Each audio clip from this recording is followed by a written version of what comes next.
ஹிந்துத்துவா என்பது இந்தியாவில் எப்போதுமே எடுபடாது. ஏன்னா இந்துக்கள் எப்போதும் தங்களை இந்துக்கள் என்று கருதியதே கிடையாது. இதை சாவர்கர் வைக்கிறாங்க. அப்போ சாவர்கர் என்ன சொல்லுகிறார் அப்படின்னா, நீங்கள் ஹிந்து சமயத்தை தழுவி ஹிந்து சமயத்தை ஃபாலோ பண்றவங்க யாரோ அவர்கள்தான் இந்து என்று நீங்கள் நினைத்துக் கொண்டிருக்கிற காரணத்தினால் தான் எதுவுமே நடக்கல.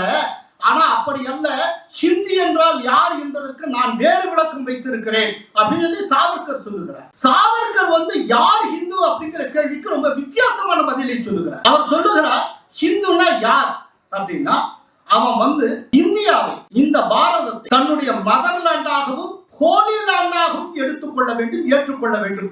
அவன் தான் ஹிந்து என்று சொல்கிறார். யார் இந்து அப்படின்னா, இந்த பாரதத்தை தன்னுடைய தாய் மண்ணாகவும் புனித மண்ணாகவும் ஏற்றுக்கொள்கிறார். இப்ப பாரத